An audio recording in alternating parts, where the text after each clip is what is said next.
গিয়াসউদ্দিন তাহেরি সাহেব তিনি এক হুজুরকে আলটিমেটাম দিয়েছেন, 48 ঘন্টার ভিতরে তিনি যদি তার এই আলোচনা উগ্র না করেন তাহলে তিনি তার বিরুদ্ধে মামলা করবেন। ঘটনা মনে হয় আপনারা জানেন না। ঘটনাটা কি?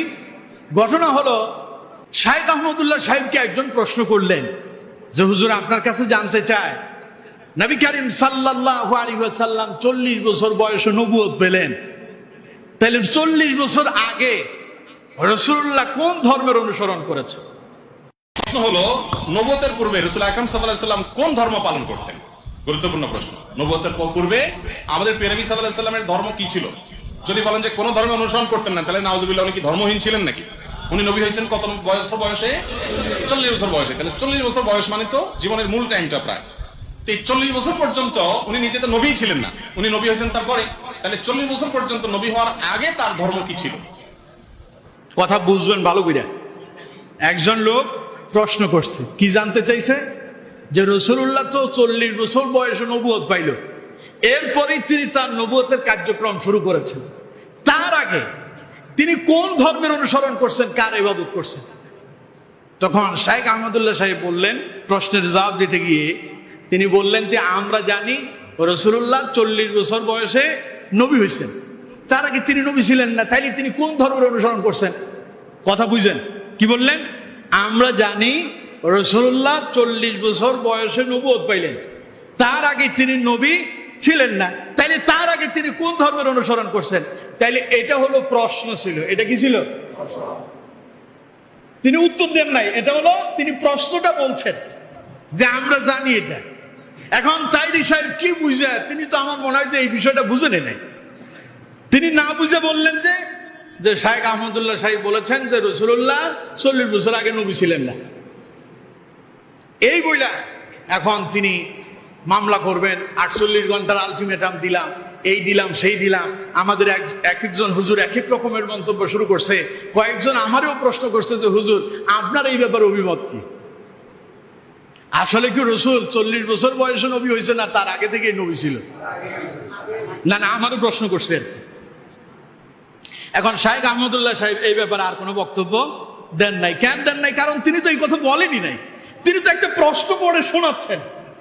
কথা কি বুঝতে পারছেন? এই জন্য তিনার আর বক্তব্য দেওয়ার দরকার নাই, কারণ আপনি প্রশ্নই বুঝেন না, উনি কি বলছে তা বুঝতে পারেন নাই, বিধায় আপনি লাফ দেওয়া শুরু করছেন। তো আমারও প্রশ্ন করলো যে হুজুর আপনি কি মনে করেন? আমি বললাম যে যেই দিন আল্লাহ মুহাম্মদ সাল্লাল্লাহু আলাইহি সাল্লামকে সৃষ্টি করলেন সেই দিন থেকেই তিনি নবী, তাকে আল্লাহ সেই দিন থেকে নবী হিসেবে নির্বাচিত করেছেন, কিন্তু নবুয়তের দায়িত্ব দিয়েছেন আল্লাহ তাকে 40 বছর বয়সে। সুবহানাল্লাহ কইলেন না? তার মানে নেতৃত্ব দিলেন কবে? 40 বছর বয়সে। তার মানে নেতৃত্ব দেওয়ার একটা সময় আছে। সুতরাং